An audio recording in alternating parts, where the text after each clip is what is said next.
So I just finished the finale of The Acolyte, and I need to talk about it. So welcome to this channel's first opinion piece.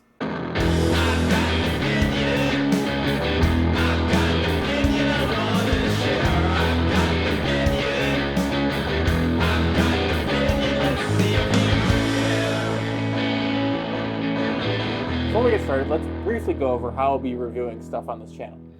There will be no grades, no numbers, or stars, or rankings. I just never got into quantifying art like that. So what I will do is tell you what I liked, what I didn't, and from there you can decide if you want to check it out or not, like an adult. The closest I have to a ranking system is probably something like this. At the highest, it's near perfect, life-changing. It's something that's going to be with me for the rest of my life. This is pretty rare. Next would be pretty good. This is stuff I enjoyed and would recommend, but probably isn't going to stick with me for very long. It's fine, or maybe a little better than fine, but that's about it. Most things fall naturally into this category just by the law of averages alone. Then we have stuff that's meh. This is stuff that, while perfectly fine, just isn't for me. If something falls into this category, I probably just won't cover it, or if I do, only briefly.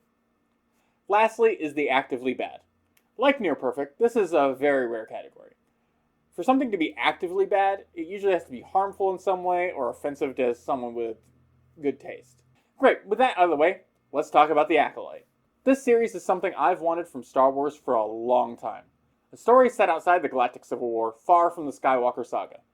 As much as I love all those stories, there's just so much more in Star Wars that I want to explore. And this show mostly delivers on that. It's the Jedi at the height of their power, the Republic spreading democracy across the stars. The Sith are nothing but a memory. It's exciting stuff. This show set out to explore one of my favorite sides of Star Wars. It looks at the Jedi in a critical way and asks, wait, are these supposed to be the good guys?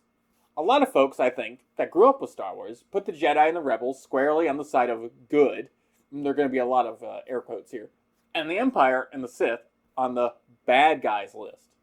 It's black and white thinking, no room in the middle.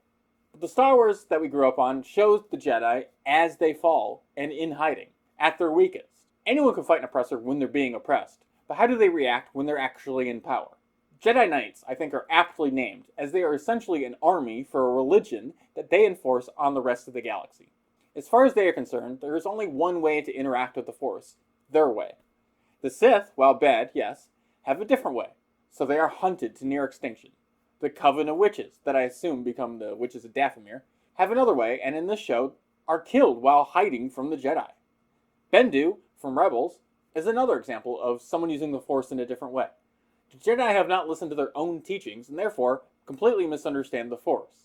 It's a connection to all living things that they solely use as a weapon. Luckily, this only happens in fictional organized religions, right? Yeesh.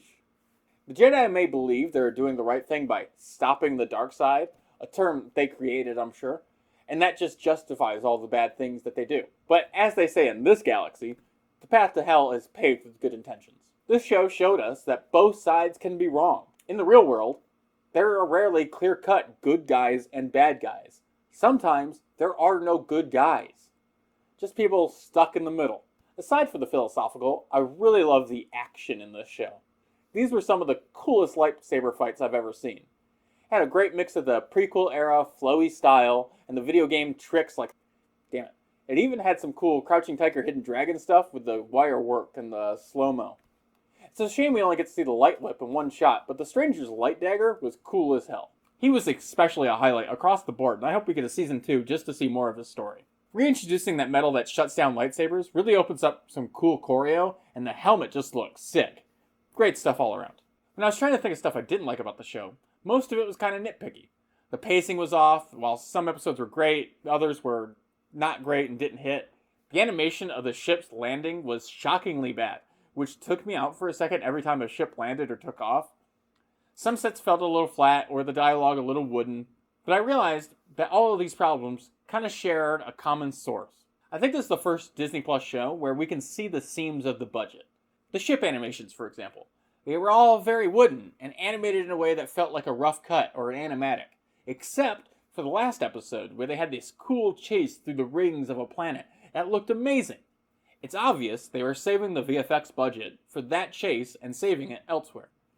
I think maybe Disney realized spending $1 million an episode to put something on a streaming service isn't necessarily a sustainable business model, and that unevenness in budget led to an unevenness in the show. Overall, while not my favorite Star Wars story, that's still Andor and The Last Jedi, come at me, it's still pretty good, and I think it's worth a watch if you're already into Star Wars. Whew. Alright, thanks for letting me get that off my chest. What are your thoughts, and what would you like to see in a season 2? Subscribe, and all of that junk, and I'll see you in the next one. Death to the algorithm. Death to the algorithm.